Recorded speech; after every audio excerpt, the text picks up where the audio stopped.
All right, so now we're gonna look at individual properties. So just to recap on everything that we've done so far. So we started out laying out our goals, figuring out our motivations and our whys, and just getting really clear on what it is that we're working toward and working for.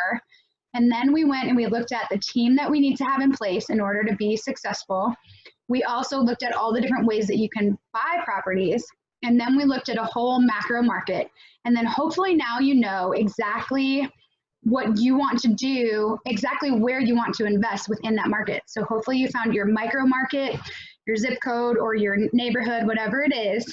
And now you're able to start picking out individual properties and analyzing them. So the only way to really analyze a property and find out whether or not it's a good investment is to run the actual numbers that are specific to that property. Okay, so we're going to go through a couple different scenarios. There's a lot of ways that you can track this, and I'm going to send you a couple different trackers over the next week, different Excel files that are formatted a little differently, just have kind of different specifications within them, but overall they're going to get you to the same place. And I just want you to use them to analyze different property, or use each different one to analyze the same property, decide which one you like best, and then make it better. Improve it and make it your own. I have no problem with you using what I send you, but just try to make it your own, because this one that we are about to go over is my favorite one, but it is by far the simplest, and that's why I like it. So you might not like it to be that simple, so make it as complicated, or whatever makes sense to you. So I'm going to share my screen, and we're going to go through a specific property that we bought a couple months ago and we are now selling. So we're going to go through all the different scenarios. So starting at the top, so the property is 5213 Austin P Highway, Westmoreland. It's about 40 minutes outside of Nashville. It's a real podunk town, C-class property, pretty low income area and very low income tenants, which has been a super challenge as like the manager of the property. We haven't found anybody that's competent enough to manage it, because the really good ones aren't going to want to go out there. And also it's just really not worth their time. So we've been having to manage it ourselves. We've been having to go collect rent ourselves, and most of the time they're short, and it's been quite a headache, which is exactly why we're selling it. It's a great investment on paper, but once we got in there, we realized it's just very time consuming. It's a very emotionally draining, and we just need to offload it.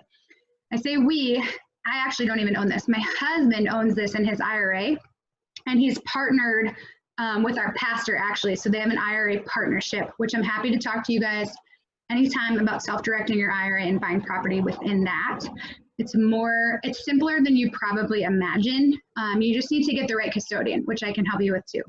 So let's get back to this property. So this triplex was built in 1950. It has 3 units. The first unit when we bought it was basically just a storage unit. Just had a bunch of building materials in it. Had drywall, cabinets, had all kinds of stuff that we ended up using when we rehabbed it, but it wasn't an actual unit at the time. It wasn't occupied. It didn't have a kitchen. It didn't have any plumbing. Didn't even have windows. It was just an open warehouse. The next one was a 1-bed, 1-bath, about 700 square feet, that was renting for $600 a month. And the last one was a 2-bed, 1-bath, rented at $600 a month. So bringing in $1,200.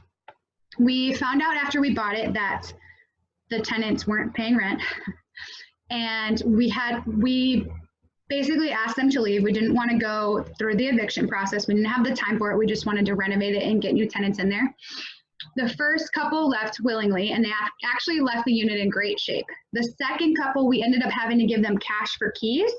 It worked out because they were looking for their next high, and we offered them, we said, how much will that take? And they said they needed $125, literally told us, for their next high.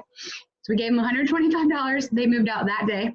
We had to fumigate the whole place. They had all kinds of animals. They had ferrets, they had bunnies, lots of cats, a couple dogs, and just urine everywhere, seeped through all the carpets. We had to replace a lot of the subfloor because it was just completely rotted and the smell was horrible. But before we could even get in there, we had to treat it 3 times for fleas because it was so bad.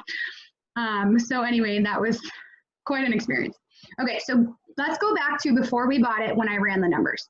So we know that at the time it was supposedly bringing in $1,200. So lesson for any of you that are going to buy particularly commercial properties or anything that's currently out for rent, don't take the seller's word for it that, you know, they're going to say I have a signed lease, but that doesn't mean that those tenants are paying rent. And they can send you an Excel file that shows this is how much money the property's making, but unless they show you your bank account, then there's no proof that those tenants are paying. And my experience has been when people are trying to offload these properties, a lot of times the tenants aren't paying and they're just tired of dealing with it. So keep that in mind. I would ask those questions often, probing questions to see if you can find out really what the case is with the tenants, and then be prepared to evict those tenants like right off the bat.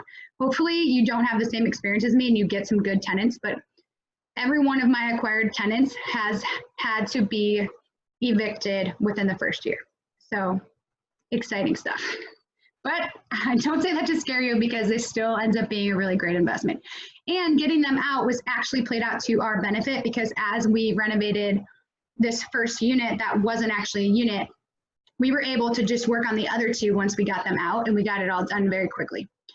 So let's go back to the scheduled rent income is $1,200. There's no other income on that property. There's not like a storage unit or a laundry facility, anything like that. So $1,200 total. We included a 10% vacancy allowance, which is probably less than that, just given the demographic. There's a lot of people that can move into this property. So I'd say it's less than that, but that's a good rule of thumb, start at 10%. So we're looking at $1,080 per month for gross operating income, $12,960 for the year. So now we get down into the expenses. So our insurance policy, actually, it ended up changing to $1,000 per year. Initially, my agent got us a policy at $700 per year, but they dropped us. I think he wrote the policy wrong, and they ended up dropping us. So anyway, it's more like $83 per month. We know that the property taxes are $561 a year, so $46.75 a month. I recommend that you put aside 10% of rent until you're comfortable with, you know, a savings account that you have for capital expenditures or other expenses. So that's 120 is just 10% of rent, but again, that has to do with your comfort level. We have to get the lawn cut a couple times a month. So it's $25 a cut, $75 basically a month. This only applies, you know, in the summer months when the grass is growing, but it's good to have that in there just in case. We don't pay for the trash. The tenants each pay for their own trash. We don't pay for outside lighting, but that's something that one of my other multifamily properties I have to pay for. So keep that in mind. Also, when you're looking at a property, you have to ask what utilities the owner is required to pay or is responsible for. If there's not a water meter, then you're probably paying the water bill for the whole apartment. You know, if each unit is not metered out, then the owner is probably paying that. So confirm that and ask those questions. You know, make sure there's an electric meter, make sure there's a water meter on every unit. And if the answer is no, figure out what that landlord is doing, whether they're paying for it and having the tenants pay a certain amount toward it, or just figure out what that is, because those numbers, if you put in a 0 and it's not, it's going to change your overall analysis. Another big consideration is HOA. You need to know if there is an HOA, homeowners association, and how much those dues are. That's super critical. That can take a really good property down very quickly. I know some HOA fees are over $300. So keep that in mind. We have in here, before we bought it, we had considered a 10% management fee. We didn't end up paying that after the first month, but we put it in there anyway. So we're looking at total monthly expenses of $445.08, annual expenses of $5,341.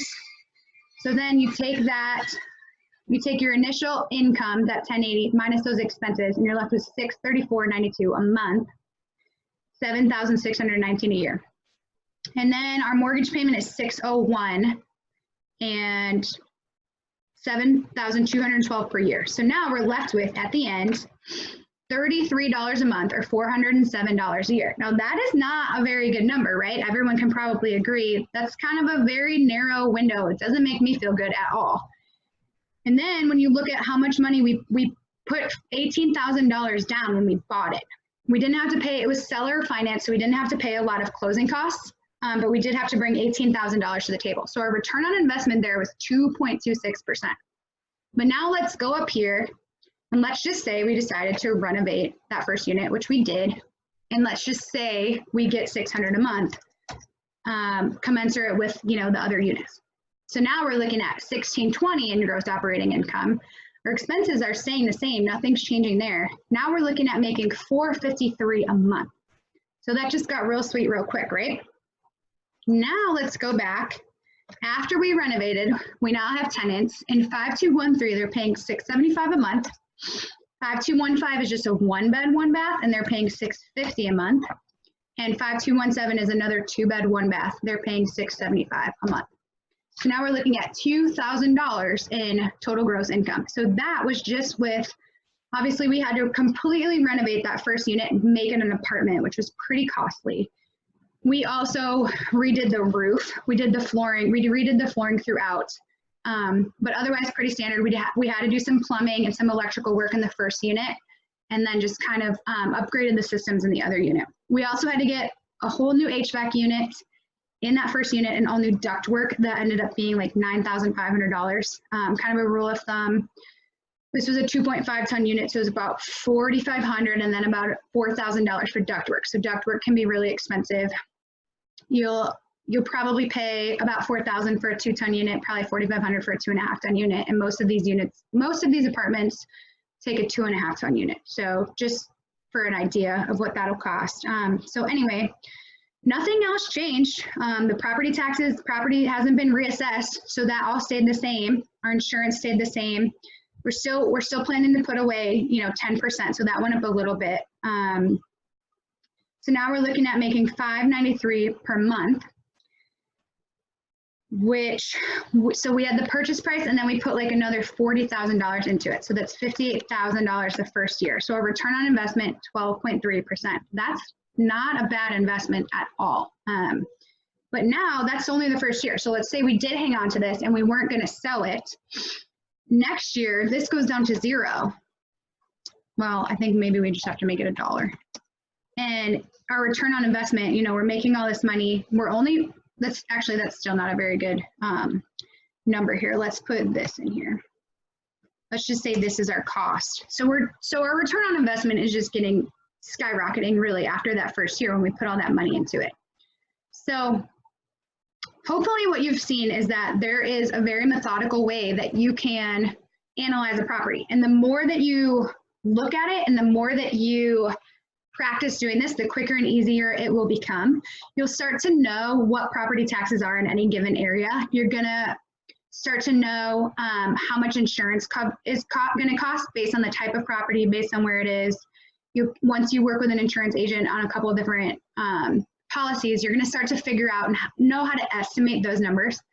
And then, like I said, when you're going through the due diligence process, make sure you're asking specifically about those utilities and specifically about any additional expenses that you need to be aware of. I think another thing you got to think about is snow removal, like plowing the driveway or clearing the sidewalk if you're looking at a multifamily. If it's a single family home, very likely your tenant is going to cut the grass and shovel their own snow, but just keep those things in mind when you're looking at bigger properties. So hopefully this is a really good start. The rest of this week, we're going to look at a bunch of different properties. I'm going to send you a bunch of different Excel files that basically do what we just did in a slightly different way. And I just want you to figure out exactly what works for you and make kind of a master file that you can go in and just plug all your numbers into and get a really quick analysis of a property. If you have any questions, let us know. And as you go and analyze properties this week, please share with us what you come up with. All right, guys, thanks. Bye.